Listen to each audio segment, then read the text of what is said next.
కల్వకుర్తిలో Congress MLA ఉన్నారని అభివృద్ధి పనులు జరగడం లేదా? సవాళ్లు ప్రతి సవాళ్లతో హోరెత్తిన లిఫ్ట్ ఇరిగేషన్ స్కీమ్ పనులు ఎంతవరకు వచ్చాయి? 70,000 ఎకరాలకు సాగునీరు ఇస్తామన్న మాటలు ఎట్టిపోయాయి. తండాల్లో తాగునీటి సమస్యకు పరిష్కారం కోసం వంశీచంద్రారెడ్డి ఏం చేస్తున్నారు?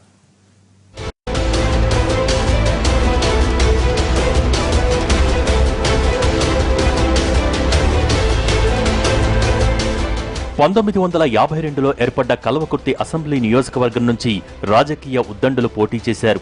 ఇప్పటివరకు కాంగ్రెస్ పార్టీ 11 సార్లు విజయం సాధించగా 3 సార్లు ఇండిపెండెంట్లు, 2 సార్లు తెలుగుదేశం పార్టీ గెలిచాయి. 1989 ఎన్నికల్లో టీడీపీ వ్యవస్థాపకుడు ఎన్టీఆర్ ఇక్కడ పోటీ చేసి కాంగ్రెస్ అభ్యర్థి చిత్తరంజన్ దాస్ చేతిలో ఓడిపోయారు. కాంగ్రెస్ సీనియర్ నేత జైపాల్ రెడ్డి కూడా ఇదే సెగ్మెంట్ నుంచి ప్రాతినిధ్యం వహించారు. గతంలో ఉమ్మడి మహబూబ్ నగర్ పరిధిలో ఉన్న నియోజకవర్గం జిల్లాల పునర్విభజన తర్వాత నాగర్ కర్నూల్, రంగారెడ్డి కిందకి వెళ్లింది. 199,074 మంది ఓటర్లు ఉన్నారు. సెగ్మెంట్ పరిధిలో కల్వకుర్తి, వెల్దండ, తలకొండపల్లి, ఆమన్గల్, మాడ్గుల మండలాలు గతంలో ఉన్నాయి. కొత్తగా కడ్తాల్ను చేర్చారు. బీసీలు 50%, ఎస్సీలు 20%, ఎస్టీలు 17%, ఇతరులు 13% ఉన్నారు. 2014 ఎన్నికల్లో కాంగ్రెస్ అభ్యర్థి వంశీచంద్రెడ్డి బీజేపీ ప్రత్యర్థి ఆచార్య మీద కేవలం 78 ఓట్ల మెజార్టీతో గెలిచారు. నీళ్లు, వీధి దీపాల వంటి కనీస వస్తువులు కూడా సమకూరలేదు. ఒడ్డెర బస్తీలో తీవ్రమైన నీటి సమస్య ఉంది. రోడ్లు కూడా సరిగా లేవు. వీధి దీపాలు పోతే మార్చే నాదుడే లేడంటున్నారు స్థానికులు. కల్వకుర్తిలో ప్రభుత్వ భూమి కబ్జా అవుతున్నా ఎవరికీ పట్టడం లేదని కాపాడమని కోరుతున్నారు. సీసీ రోడ్లు లేవు, మోరి కాలువలు లేవు, విద్యుత్ లైట్లు గిట్టంగా మాకు వేయించడం లేదు. ఎలాంటి మాకు పట్టించుకోవడం గిట్టంగా లేదు. ఇప్పుడు ఒకసారి 3 నెలల కింద వచ్చి ఒక 2 స్తంభాలు వేసాడు. ఇంకా అంతవరకు నుంచి రావట్లేదు. మాకు ఎప్పుడున్నట్టే ఉంది మోటుగానే. మాకు ఇది అది అంటలేరు, మోటుగా ఉంచుతున్నారు. ఇంకా మోరి లేదు, మేము దాటుకుంటూ అట్లే పోతాం. నల్లాలు ఇట్లా రావు, నీళ్ళకి అక్కడ పోవాలి ఇక్కడ పోవాలి, రోడ్డు విని అనుకుంటా 5 గంటలకు నీళ్ళు వచ్చుకుంటాం. ఇట్లా ఉంది మా పరిస్థితులు. నియోజకవర్గంలో అత్యంత ప్రధానమైన రాజకీయ దుమారం రేపుతున్న అంశం సాగునీరు. కల్వకుర్తి లిఫ్ట్ ఇరిగేషన్ స్కీమ్ కింద ఎమ్మెల్యే, టీఆర్ఎస్ నేతల మధ్య సవాళ్లు ప్రతి సవాళ్లు నడుస్తున్నాయి. పనుల నాణ్యత, అంచనాలు, ఆయకట్టు విషయంలో పరస్పరం విమర్శలు చేసుకుంటున్నారు. స్కీమ్లో భాగంగా జడ్చర్ల నియోజకవర్గం రాణిపేట సమీపంలో అక్విడేట్ నిర్మాణం జరుగుతోంది. అది పూర్తయితే ఇక్కడ 70,000 ఎకరాలకు సాగునీరందుతుంది. పార్టీ ఏదైనా రాజకీయాలు మాని మాకు నీళ్లిచ్చే మార్గం చూడమంటున్నారు రైతులు. మరి మా పరిస్థితి అయితే ఘోరంగా ఉంది. కాలువలు ఇట్లా వస్తే నీళ్లు, ఇక లేకపోతేనేమో చెరువులు, కుంటలు నిండితే నీళ్లు అప్పుడు వ్యవసాయం చేసుకోగలుగుతాం. మాకు పరిస్థితులు అయితే చాలా ఘోరంగా ఉంది. మరి మాకు ఏమో కాలువలు కూడా రావు అని అంటుర్రు, మరి పైప్ లైన్ వేస్తామని అంటుర్రు. మరి అవి వేస్తారా కాలువలు చేస్తారా తెలియదు మాకైతే. ఇక బోర్డు లేని మాకు ఏం ఆధారం ఏం లేదు. నీళ్ళు తెస్తామని అంటున్నారు. ఇప్పుడు ఎవరు పెద్దోళ్ళు కానీ ఇంకా నీళ్ళు చేస్తలేరు. మరి ఎప్పుడు తెచ్చేదో ఏమో కథ, కానీ తాగనీకే కూడా లేదు. వర్షానికి ఇది పంట పండుతుందో పండదో. బోర్డు లేని సార్. సాగునీటితో పాటు తాగునీటి సమస్యను కూడా తీర్చేందుకు అన్ని విధాలా కృషి చేస్తున్నానంటున్నారు ఎమ్మెల్యే. ప్రతిపక్షంలో ఉన్నా నిధుల కోసం పోరాడుతున్నారని, రాష్ట్ర ప్రభుత్వం ఇవ్వకున్నా ఏసీడీపీ నిధులు తీసుకువచ్చి బోర్లు వేయిస్తున్నారని అంటున్నారాయన. ప్రభుత్వం ఆలస్యం చేస్తున్న ప్రాజెక్టును పూర్తి చేయించేందుకు ఎమ్మెల్యేగా ఒత్తిడి తీసుకొస్తున్నానని చెబుతున్నారు.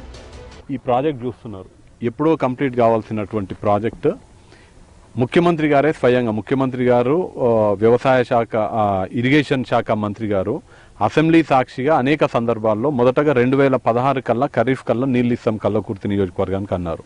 మళ్ళీ తర్వాత 2016కి ఇవ్వకపోగా 2017 కల్లా నీళ్ళు అందించి ఏర్పాటు చేస్తామన్నారు. ఇంతవరకు ఈ అక్విడక్ట్ కంప్లీట్ అయితేనే మా కల్వకుర్తి నియోజకవర్గానికి నీళ్ళు వస్తాయి. వచ్చే నీళ్ళు ఇవ్వకపోగా మా నియోజకవర్గంలో ఉన్నటువంటి 37,742 ఎకరాల ఆయకట్టుని D82 అనే డిస్ట్రిబ్యూటరీ కెనాల్ లెంత్ని, విడ్త్ని తగ్గించి 37,000 ఎకరాల ఆయకట్టును తొలగించడం జరిగింది.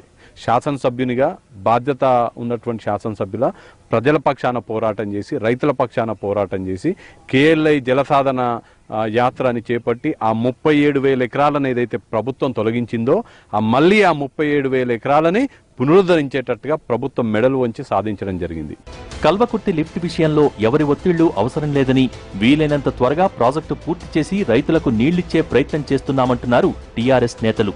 కాంగ్రెస్ ప్రభుత్వ హయాంలో కల్వకుర్తి లిఫ్టును నిర్లక్ష్యం చేశారని, దాని ఫలితమే ఈ ఆలస్యమని అంటున్నారు.